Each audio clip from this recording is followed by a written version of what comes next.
इस लेक्चर में मैं कुछ क्वेश्चंस डिस्कस करूंगा, है ना। जैसे थोड़ा से मिक्स क्वेश्चंस होंगे। तो क्वेश्चन मैंने लिखा तो नहीं है, बट आप इसको सुन लीजिए और क्वेश्चन सॉल्व करिएगा। तो पहला क्वेश्चन मैं ले रहा हूँ। इसमें ये दिया है कि two charged particles each charge q are joined by an insulating string of length L and system is kept on a smooth surface, then find tension in the string. देखो क्वेश्चन में ये दिया हुआ है कि दो चार्ज पार्टिकल्स हैं, है ना। दोनों का चार्ज Q है और इसको हमने L लेंथ की एक इंसुलेटेड रस्सी है जिसकी लेंथ L है, उससे हमने जोड़ा रखा है और बोल रहा है कि system is kept on smooth surface, fine tension in the string. Simple सी बात है। तो आप एक बार इसका और जो है FBD बना लो। तो FBD बनाओगे अगर Q चार्ज का, तो देखो टेंशन इधर लगेगा और इसकी वजह से जो फोर्स लगेगा वो इधर लगेगा, के Q1 Q2 by r square. और ये पूरा सिस्टम जो होगा ये रेस्ट में है, क्योंकि सारे इंटरनल फोर्सेस हैं, ये सारे इंटरनल फोर्सेस हैं। ये इस पर जो फोर्स लगाएगा इधर, ये इस पर फोर्स इधर, ये सारे इंटरनल फोर्सेस हैं, उनके पास कोई मोशन नहीं आएगा। तो सिस्टम पर लगने वाला नेट फोर्स क्या हो गया, 0। तो अगर इसका FBD बना, FBD में तो आप ये भी दिखा सकते हैं, mg और n, ठीक है ना। तो इसमें ऊपर का फोर्स बराबर नीचे का फोर्स और दायां फोर्स बराबर बायां फोर्स। तो T बराबर क्या लिखोगे, KQ square upon L square. ये आपके टेंशन की वैल्यू हो जाएगी। तो बहुत सिंपल क्वेश्चन आते हैं। जैसे एक क्वेश्चन और लेते हैं, दूसरा क्वेश्चन। देखो इसमें यह है, बोला है कि a particle having charge Q0 is placed directly below at separation D from the bob of simple pendulum at rest. देखो एक सिंपल पेंडुलम है ना, ये एक सिंपल पेंडुलम है और सिंपल पेंडुलम का जो बॉब है इसका मास m है और यहाँ से d दूरी पे चार्ज रखा गया है Q0, ठीक है। चार्ज Q0 रखा गया है और बोल रहा है कि what charge should be given to the bob so that string become loose. तो बोल रहा है कि इसको कितना चार्ज दिया जाए ताकि ये रस्सी सिकुड़ जाए, है ना। तो रस्सी सिकुड़ने का क्या मतलब है, पहले आप सिंपल मैकेनिक समझिए। ये अगर रस्सी का इसका मास m है तो EMG इधर लगेगा और टेंशन ऊपर लगेगा, ठीक है ना। तो वैसे तो रस्सी जो हो टेंशन होगा इसके वेट के नाते, तो उस केस में T बराबर क्या हो जाएगा, EMG हो जाएगा। अब अगर तुम ये चाहते हो कि ये रस्सी सिकुड़ जाए, तो यानी ये बॉब जो है ऊपर उठना चाहिए, ये बॉब ऊपर उठना चाहिए। ऊपर कब उठेगा, जब नीचे से फोर्स हो। तो यही फोर्स के लिए यहाँ पर हमने ये Q0 रखा है।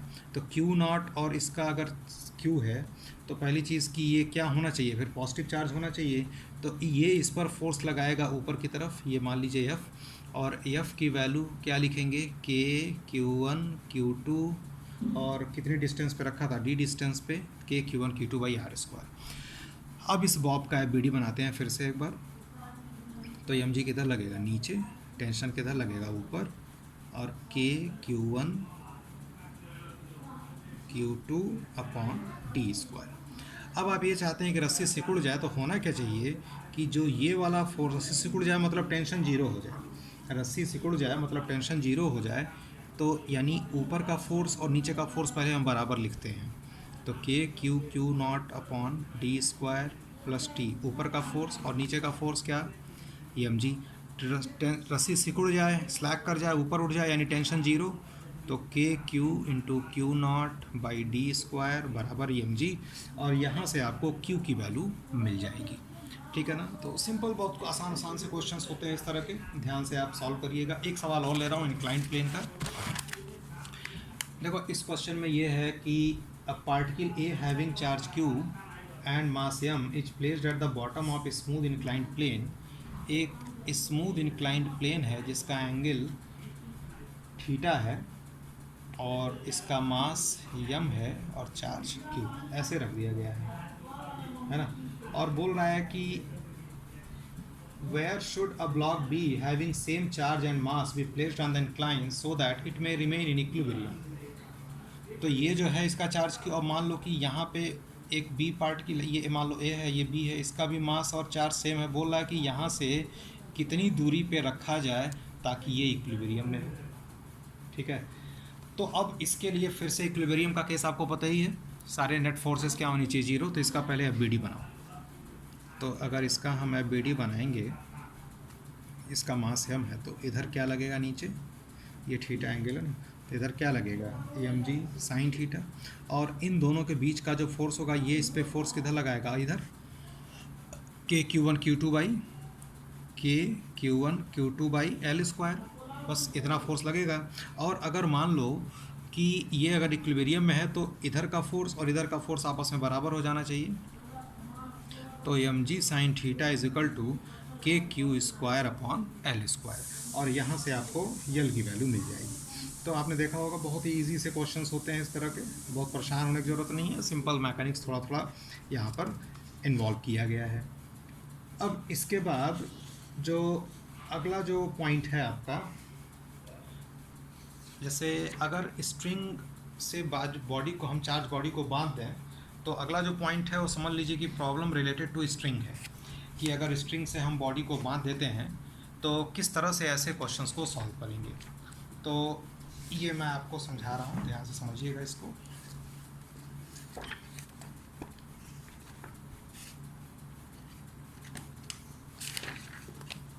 ये क्वेश्चन है प्रॉब्लम रिलेटेड टू स्ट्रिंग, इसमें कैसे हम इलेक्ट्रोस्टैट्स को अप्लाई करते हैं। ठीक है, देखो यहाँ पे क्या है कि दो रस्सी ये थी, जैसे पहले ऐसे था कि मान लो ये दो रस्सी थी और दोनों रस्सी से हमने एक दो बॉडी जिसका मास सेम है, चार्ज सेम, सब सेम ले रखा है मैंने, ऐसे लिया। तो ये दोनों एक दूसरे को और एक ही सेम पॉइंट से सस्पेंड किया गया था, तो दोनों एक दूसरे को क्या करेंगे, रिपेल करेंगे। तो ये वाली रस्सी इधर जाएगी, ये वाली रस्सी इधर जाएगी, तो इस तरह का इक्विलिब्रियम में ये केस बनेगा, है ना। इसने एक दूसरे को रिपल किया, तो ये यहाँ से यहाँ आ गया, ये वाला यहाँ से यहाँ आ गया, और दोनों बराबर एंगल बना रहे हैं। बराबर एंगल इसलिए बना रहे हैं क्योंकि चार्ज और मास सब सेम है ना, रस्सी में टेंशन भी सेम ले रहे हैं।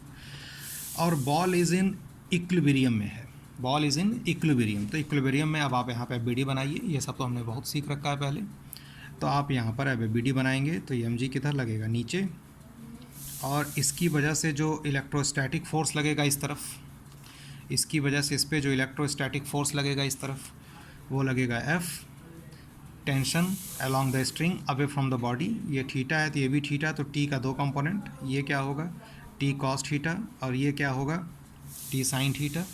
और चूंकि ये बॉडी इक्विलिब्रियम में है तो ऊपर का फोर्स और नीचे का फोर्स बराबर, तो देखो दायां फोर्स और बायां फोर्स बराबर, तो टी साइन थीटा बराबर एफ लिखा, टी कॉस थीटा बराबर एम जी लिखा। अगर आपको टी निकालना है तो दोनों को स्क्वायर करके जोड़ दो, पहले वाले इक्वेशन को दूसरे वाले इक्वेशन को स्क्वायर करके ऐड कर दो, तो ये टी की वैल्यू आ गई। अगर आपको मान लीजिए एंगल बताना होता तो 1 को 2 से डिवाइड कर देते, तो साइन बाई कॉस क्या हो जाएगा टेन थीटा बराबर क्या हो जाएगा एफ अपॉन एम जी। ठीक है ना, ये थीटा है, ये अगर थीटा है तो है ना, तो ये देखिए थोड़ा सा और बना देता हूँ डायग्राम। जैसे ये थीटा है, ये फोर्स लग रहा है एम जी, ये फोर्स लग रहा है एफ, ऐसे ले जाओ तो ये 90 माइनस थीटा हुआ, है ना, ये जो है, तो ये भी 90 माइनस थीटा, तो ये क्या हो गया थीटा हो गया, यानी ये वाला एंगल क्या होगा थीटा होगा, है ना। तो ये वाला जो एंगल है ये क्या होगा थीटा। तो इस वाले ट्रायंगल में देखो tan theta perpendicular by base, तो ये फोर्स एफ है, ये फोर्स एम जी है। तो इस तरह से भी आप कर सकते हैं। तो फार्मूला ये सिंपल सी बात बताया, आप याद कर लीजिएगा।